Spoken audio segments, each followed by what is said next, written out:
तो बच्चों अभी तक हमने क्या पढ़ा, व्यंजन के भेद में उच्चारण के आधार पर सबसे पहला स्पर्श व्यंजन, फिर अंतस्थ व्यंजन और फिर ऊष्म व्यंजन। अब उसके अतिरिक्त जो व्यंजन आते हैं वो है हमारे संयुक्त व्यंजन। और संयुक्त का मतलब ही क्या है, मिला हुआ, जिसमें कि एक या एक से अधिक व्यंजन मिले हुए हों। कि दो या दो से अधिक व्यंजन परस्पर मिलते हैं, वहां क्या होता है, संयुक्त व्यंजन होता है।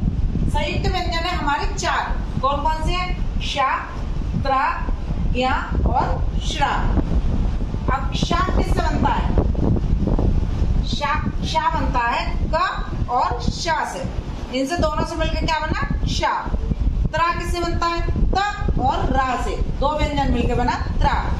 ज्ञ किससे मिलता है, ज और वा से, दो मिलकर बना ज्ञ। और श्रा किससे मिलता है, शा और रा से, इनसे मिलकर बना श्रा। अब इनके संयुक्त व्यंजन के इनको, अब इन व्यंजनों को भी कई रूप में लिखा जाता है। किस तरीके से लिख सकते हैं, सबसे पहला होगा द्वित्व व्यंजन के रूप में संयुक्त व्यंजन को। कैसे, अब इधर क्या है, एक ही व्यंजन दो बार आवृत्ति होगी, इसकी दो बार आएगा, ये आधाना और फिर पूराना। तो सब कैसे लिखोगे, प्रसन्न, तो इसे क्या कहेंगे हम, इसे कहेंगे द्वित्व व्यंजन।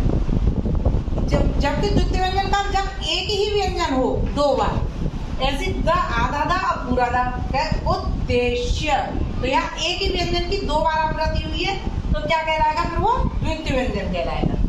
फिर संयुक्ताक्षर के रूप में, अब यहाँ क्या होता है, दो बार मतलब दो व्यंजन आते हैं, आधा और पूरा, लेकिन वो दोनों एक से नहीं होते। जैसे आधा दा है और फिर या है, तो क्या हो गया, द्या, विद्यालय। आधा ता और पा, तो क्या हो गया, उत्पन्न। अब इसमें ये तो है संयुक्ताक्षर और ये पीछे क्या है, द्वित्व व्यंजन।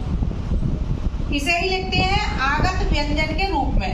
आगे बढ़ के देखें हम तो, एक क्या होता है आगत व्यंजन के रूप में। आगत व्यंजन क्या हुआ, जब हिंदी में हम उर्दू, फारसी आदि भाषाओं के शब्द आते हैं, प्रयोग किए जाते हैं हिंदी में, तब हम उनका शुद्ध उच्चारण करते हैं, तो उसके नीचे क्या लगा देते हैं, नुक्ता लगा देते हैं। तो जब वो नुक्ता लगता है वो क्या है, आगत व्यंजन कहला जाता है। वो जिस भी व्यंजन पर नुक्ता लग जाएगा तो वो क्या हो जाएगा, आगत व्यंजन। जैसे फर्ज, गजल, थोड़ा सा इसमें कंठ से ध्वनि निकली, गजल, तो इसमें नुक्ता लग गया।